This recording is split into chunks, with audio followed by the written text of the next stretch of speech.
Hello? I'd like to report a murder. His name? Muhammad ibn Abdullah. I think he was poisoned. No, he's the Prophet of Islam. Well, it was almost 14 centuries ago, but don't you guys have like a cold case file or something? Not for that long ago. Do you have any clue how important this case is? I've got Sunnis telling me a Jewish woman poisoned him. I've got Shias telling me Aisha poisoned him. And I want to know who killed... Hello? She hung up. Guess I'll have to solve this one myself. Through a careful investigation of the Muslim sources. By the way, to all my Muslim friends out there who've never bothered to read your most trusted sources, may I say in advance, moi ha ha.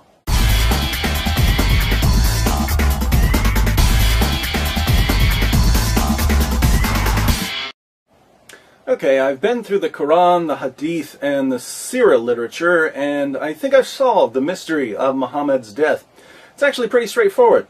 The Muslim sources tell us that Muhammad was poisoned. All we have to do is take everything we know about how Muhammad was killed and ask ourselves, who would have killed him in that particular way? Police do this sort of thing every day. They match up a bullet with the gun that fired the bullet. They match up fingerprints with the finger who left the fingerprints. They match up details of a crime with a criminal who has a certain MO. So to figure out who killed Muhammad, we just need to do a little profiling. But the fact remains you can't prove that I did it. It could have been anybody. It could only be you. By your own admission. The main difficulty we face is that lots of people wanted to kill Muhammad. The pagans wanted to kill him for conquering their cities, smashing their idols, slaughtering their men, raping their women, and enslaving their children. Jews wanted to kill him for seizing their land, destroying their communities, slaughtering their men, raping their women, and enslaving their children. Christians wanted to kill him for threatening to conquer them. Men wanted to kill him, women wanted to kill him, old people wanted to kill him, young people wanted to kill him. Muhammad made a lot of enemies. Fortunately, we can narrow down our list of suspects by ruling out people who would have killed Muhammad in some way other than poisoning. Certain killers like to strangle their victims. They're not going to use poison. Some people prefer knives. Some people set fires. Some people push their victims off cliffs. Colonel Mustard wouldn't poison anybody. He'd use a lead pipe in the ballroom. Interestingly, the Quran tells us how Allah would have killed Muhammad. We find Allah's MO, his preferred method of executing prophets, in Surah 69, verses 44 through 46. According to the Quran, if Muhammad were to invent a false revelation, if he were to make up verses of the Quran, Allah would kill him by severing his aorta. The aorta is the large artery that comes out of the left ventricle of your heart. Some Muslim sources call it the life artery. Let's look at 4 translations of verses 44 through 46, along with a commentary, so we can get a clear idea of what the passage is saying. The Haleli Khan translation reads, "And if he, Muhammad, had forged a false saying concerning us, we surely should have seized him by his right hand, or with power and might, and then certainly should have cut off his life artery." And in parentheses, the translators add, aorta. The Pickthall translation declares, "And if he had invented false sayings concerning us, we assuredly had taken him by the right hand and then severed his life artery." Daud's translation reads, "Had he invented lies concerning us, we would have seized him by the right hand and severed his heart's vein." M.H. Shakir renders these verses, "And if he had fabricated against us some of the sayings, we would certainly have seized him by the right hand, then we would certainly have cut off his aorta." Just so we're clear on the meaning, and no one accuses me of misrepresenting the passage, let me read one of the greatest Muslim commentaries on these verses. This is Tafsir Jalalain. "And had he, namely the Prophet, fabricated any lies against us by communicating from us that which we have not said, we would have assuredly seized him. We would have exacted vengeance against him as punishment by the right hand, by our strength and power. Then we would have assuredly severed his life artery, the aorta of the heart, a vein that connects with it, and which, if severed, results in that person's death. So if Muhammad had been a false prophet and a liar and a deceiver, we know how Allah would have killed him. Allah would have cut his aorta. As long as no one severs Muhammad's aorta, then we can rule out Allah as a suspect. I didn't do it. Just because the blood was in my hand doesn't mean I stabbed the man. Now that we've got our strategy, let's turn to the Muslim sources so we can put together our profile. According to Sahih al-Bukhari, Sahih Muslim, and other texts, Muhammad was poisoned by a Jewish woman. Sahih al-Bukhari 26:17. A Jewess brought a poisoned cooked sheep for the Prophet, who ate from it. She was brought to the Prophet and was asked, "Shall we kill her?" He said, "No." Anas added, "I continued to see the effect of the poison on the palate of the mouth of Allah's Messenger."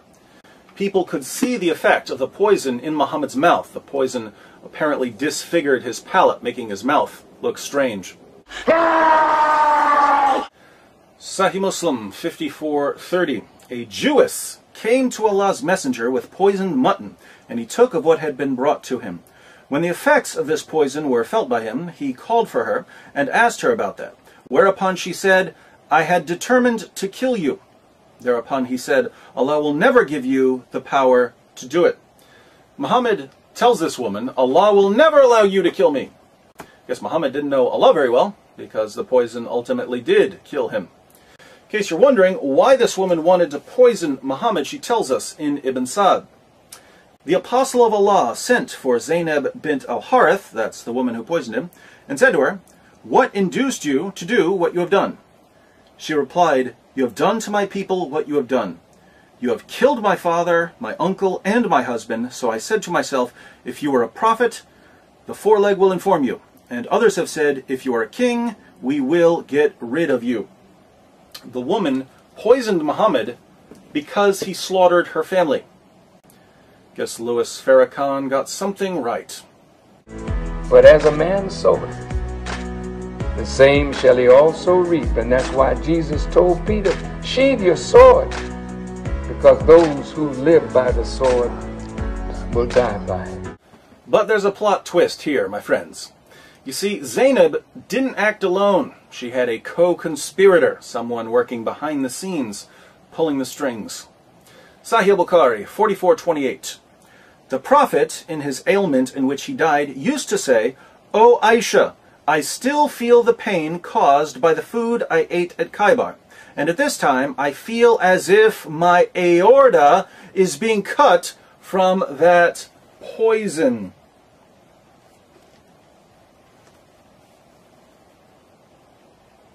What's that, Muhammad? Something about your aorta being cut? That's funny. I seem to recall someone telling us that if he were going to kill you for being a false prophet, he'd do it by severing your aorta. But let's keep reading. Sunan Abu Dawud 44:98. A Jewess presented Muhammad at Khaybar a roasted sheep which she had poisoned. The Apostle of Allah ate of it, and the people also ate. He then said, "Lift your hands from eating, for it has informed me that it is poisoned." Bishr bin al-Bara bin Marur al-Ansari died. So he, the Prophet, sent for the Jewess and said to her, "What motivated you to do the work you have done?" She said, "If you were a prophet, it would not harm you. But if you were a king, I would rid the people of you." The Apostle of Allah then ordered regarding her, and she was killed. He then said about the pain of which he died, "I continued to feel pain from the morsel which I had eaten at Khaybar. This is the time when it has cut off my aorta." This is the time when it has cut off my aorta.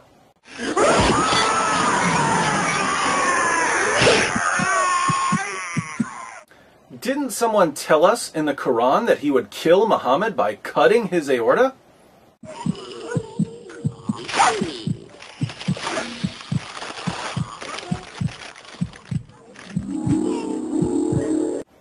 Notice the passage says that Muhammad's companion Bishr died from eating the poison. Interestingly, before Bishr died, he told Muhammad that as soon as he put the lamb in his mouth, he could taste the poison. but he ate it anyway because he saw Muhammad eating it. In Ibn Sa'd we read, "The Apostle of Allah took the foreleg, a piece of which he put into his mouth. Bishr ibn al-Bara took another bone and put it into his mouth. When the Apostle of Allah ate one morsel of it, Bishr ate his, and other people also ate from it. Then the Apostle of Allah said, 'Hold back your hands, because this foreleg has informed me that it is poisoned.' Thereupon Bishr said, 'By him who hath made you great, I discovered it from the morsel I took. Nothing prevented me from spitting it out, but the idea that I did not like to make your food unrelishing. When you had eaten what was in your mouth, I did not like to save my life after yours, and I also thought you would not have eaten it if there was something wrong.' Bishr did not rise from his seat, but his color changed to that of a green cloth." Friends walk together, la la la la. Bishr died because he trusted Muhammad. Muhammad died too. His pain and sickness just lasted much longer. In Sunan Abu Dawud, Muhammad even described his pain to Bishr's mother. Bishr said to the Prophet, during the sickness of which he died, "What do you think about your illness, Apostle of Allah? I do not think about the illness of my son except the poisoned sheep of which he had eaten with you at Khaybar." The Prophet said, "And I do not think about my illness except that. This is the time when it cut off my aorta." There's that aorta again. Tabari, page 124, "The Messenger of God said during the illness from which he died, the mother of Bishr bin al-Bara had come to visit him. Bishr, at this very moment I feel my aorta being severed because of the food I ate with your son at Khaybar." Okay, Muhammad, we get the point about the severed aorta. According to Aisha, Muhammad was in total agony before his death. Sunan ibn Majah, 1622, Aisha said, "I never saw anyone suffer more pain than the Messenger of Allah."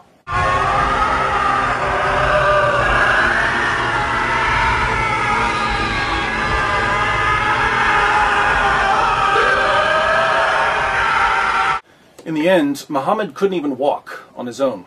His followers had to drag him around.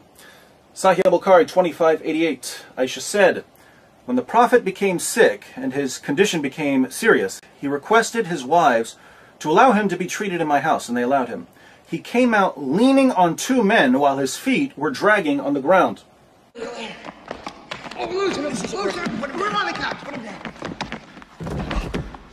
Now, since the Quran says that if Muhammad were a false prophet, Allah would sever his aorta, and Muhammad eventually admitted that he could feel his aorta being severed, you might think we have a pretty good reason to reject Muhammad and his religion. But you're wrong. If you look more closely, you'll see that we have at least 10 good reasons to reject Muhammad here. First, think about Muhammad's argument in the Quran. "If I'm a false prophet, Allah will cut my aorta." People who make silly claims like this usually aren't prophets. "I am a prophet. If I'm not, may God strike me with lightning." "Oh, no lightning. This proves I'm a prophet." When someone uses that kind of reasoning, chances are he's a false prophet. But that's exactly how Muhammad argues in Surah 69. Second, even though these "God will strike me down" claims are usually enough to spot a false prophet, I believe that God sometimes makes things even more clear and obvious for us. If someone's running around saying, "I'm a prophet, God didn't strike me down," God might ignore him, but in some cases God might decide to thoroughly disgrace and humiliate him. And if any false prophet in history was a candidate for divine judgment, it was Muhammad. Now, Surah 69 was a Meccan surah, meaning that Muhammad was reciting this to his followers for years. He spent years telling his companions, "If I'm a false prophet, God's going to sever my aorta." My friends, there are thousands of ways to die. Do you really think it's a coincidence that Muhammad died in exactly the way the Quran said he would die if he's a deceiver and a false prophet? Looks like divine judgment to me. Third, I don't want to call Muhammad stupid because that wouldn't be politically correct. But let's think about this for a moment. Muhammad and his followers attack Khaybar. After the Muslims kill a bunch of men and rape a bunch of women, standard practice for Muslims back then, A Jewish woman comes up to Muhammad. The Muslims had slaughtered her family, and she offers to cook dinner for Muhammad and his band of merry men.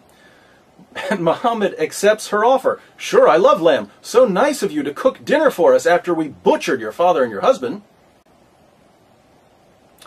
Look, if Muhammad doesn't have enough common sense to realize he probably shouldn't eat that lamb, why should we trust anything that comes out of his mouth? If a woman comes up to you and says, "Hi, you slaughtered my family. Care for a delicious meal?" and the only response you can think of is, Yeah, I think so. "Sorry, you're not a real prophet." Fourth, despite the fact that Muslims had slaughtered her family, the Jewish woman, Zainab, was actually open to the possibility that Muhammad was a prophet. She gave him the poison as a test. If he were a true prophet, he wouldn't eat it. If he were a false prophet, he'd die. Since Muhammad died from the poisoning, he failed Zainab's test. Fifth, Muhammad's companion Bishr could taste the poison as soon as he put the lamb in his mouth. Why did he keep eating? He kept eating because he believed in Muhammad. There's no way this lamb is poisoned. Muhammad is eating it. He's the prophet. Bishr's faith in Muhammad got him killed. And I'm willing to lay this down as a rule. If I can't trust you with my dinner, I definitely can't trust you with my salvation. If you can't figure out what's waiting for you in food, how could you possibly know what's waiting for you in the afterlife? Ignorance is bliss. Sixth, when Zainab told Muhammad that she had poisoned him, Muhammad said that Allah would never allow it. But Allah did allow it. So if Muhammad was wrong about Allah then, please explain to me why I should trust him when he tells me other things about Allah. Seventh, Muhammad claimed that the lamb he was eating spoke to him and told him that it was poisoned. So he got a special revelation because he was a prophet. Two questions. One, why didn't the roasted lamb say something 5 minutes earlier, which would have saved Muhammad's life, not to mention Bishr's life? And two, why did Muhammad need a revelation when you could taste the poison? Isn't this proof that Muhammad was actually making up revelations? Isn't it obvious that he tasted the poison, same as Bishr, but instead of saying, "Hey, I taste poison," he said, "It's speaking to me. I'm a prophet." Sounds like a fake to me. Eighth, think about the justice here. The justice is just a little too poetic. This can't be a coincidence. Muhammad did more than anyone else in history to provoke hatred against Jews. Muhammad did more than anyone else in history to oppress women. Muhammad told his followers that women are stupid. And then Muhammad died a miserable, humiliating, wretched death after being outwitted by a Jewish woman. So God didn't merely disgrace Muhammad by severing his aorta, thereby identifying him as a false prophet. God added to Muhammad's degradation by severing his aorta through the hands of a Jewish woman seeking vengeance against the man who had brought her community nothing but death and rape. Fair is fair. We didn't start this, we didn't mean it to happen, but we're not giving up till you pay. Fair is fair!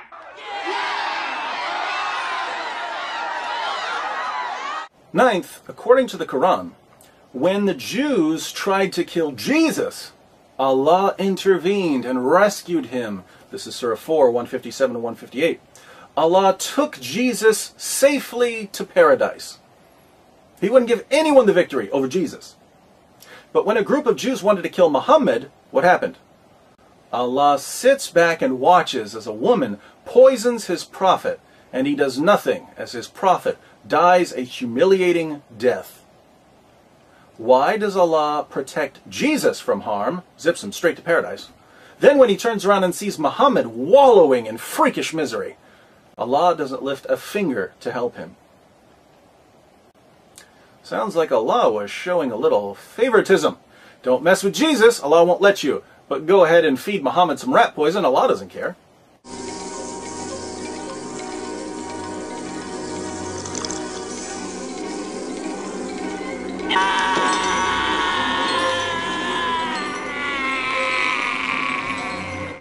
Finally, Muhammad's greatest wish was to die in battle.